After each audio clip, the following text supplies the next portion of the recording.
నమస్తే, welcome to పూరా local special story. ఒక్క కార్డు ఎంతో మందిని అప్పుల పాలు చేస్తుంది. అదే క్రెడిట్ కార్డ్. ఇక ప్రాణాలు తీసుకునేలా చేస్తుంది. క్రెడిట్ కార్డ్తో ఎన్ని ఉపయోగాలు ఉన్నాయో దాన్ని సద్వినియోగం చేసుకోకపోతే అంతకు మించిన నష్టమే ఉందట. అసలు ఈ క్రెడిట్ కార్డ్ గోలేంటి? అమాంతం క్రెడిట్ కార్డ్ తీసుకోమని మన వెంట ఎందుకు పడతారు? క్రెడిట్ కార్డు వల్ల ఆ ఫ్యామిలీ ఎందుకు సూసైడ్ చేసుకుంది? Watch the story.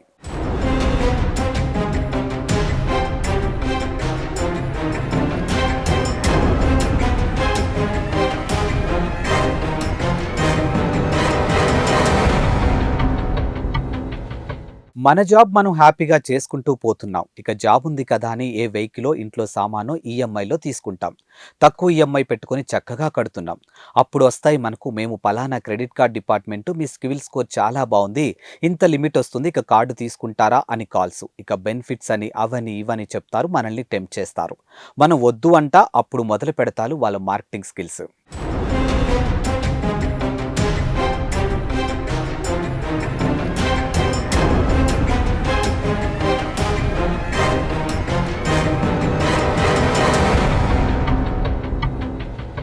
మామూలుగా మీకు అవసరం అయినప్పుడు అప్పు అడిగితే మీ ఫ్రెండ్ కానీ మీ బంధువులు కానీ ఒక్క రూపాయి కూడా ఇవ్వరు. ఇచ్చిన వడ్డీ లేకుండా ఇవ్వరు.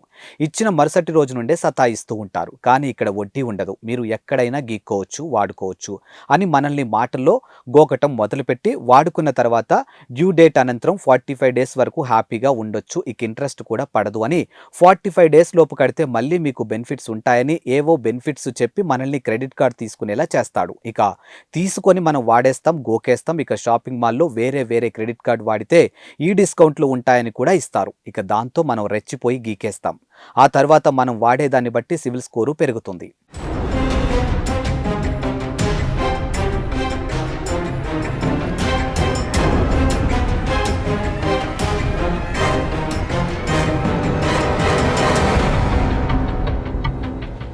ఇక ఇంతలోనే మరోవైపు వేరే కంపెనీ వాళ్ళు కార్డు ఇస్తాం, బెనిఫిట్స్ అవి ఇవి అంటూ తగులుకుంటారు. ఇక లోన్ యాప్ వాళ్ళు తగులుకుంటారు.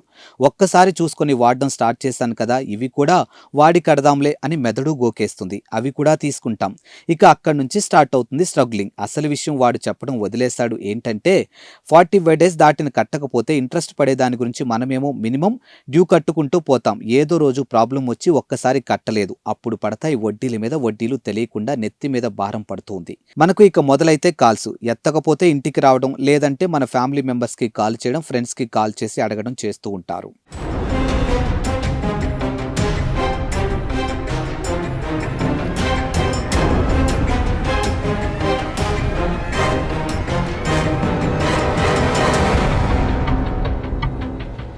దీంతో క్రెడిట్ కార్డు తీసుకున్న వాళ్ళు చేసే జాబ్ మీద కాన్సన్ట్రేషన్ చేయలేరు. లైఫ్లో ఫస్ట్ టైం విరక్తి కలుగుతుంది. ఇక దానికి తగ్గట్టు విధి కూడా సహకరించదు. ఇవన్నీ మానసిక స్థితిని దిగజారుస్తాయి.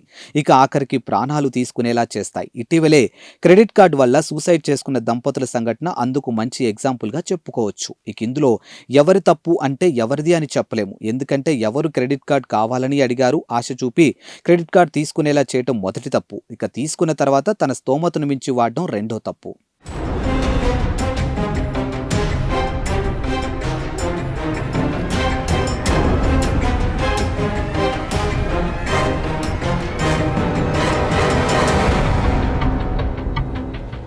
ఈ క్రెడిట్ కార్డ్ లోన్ యాప్లు వచ్చి ఒక రకంగా జనాలను అప్పుల పాలు చేస్తున్నారని అనిపిస్తుంది. ఏది ఏమైనా అప్పు ఇవ్వటం నేరం, అప్పు తీసుకొని కట్టకపోవడం నేరం. ఇద్దరిని నేరస్తులుగానే చెప్పవచ్చు. ఆఖరికి ప్రాణాలపైకి వచ్చే ఆ అప్పు అవసరమా అని ఒకసారి ఆలోచించండి. ఇక మన స్థాయిని మరచి క్రెడిట్ కార్డులు తీసుకోవడం ఎందుకు, ఈ ఇబ్బందులు పడడం ఎందుకు? ఇక దీర్ఘంగా ఆలోచించండి, ప్రాణాల మీదకు తెచ్చుకోకండి. థ్యాంక్స్ ఫర్ వాచింగ్ పూరా local news, your choice for local voice.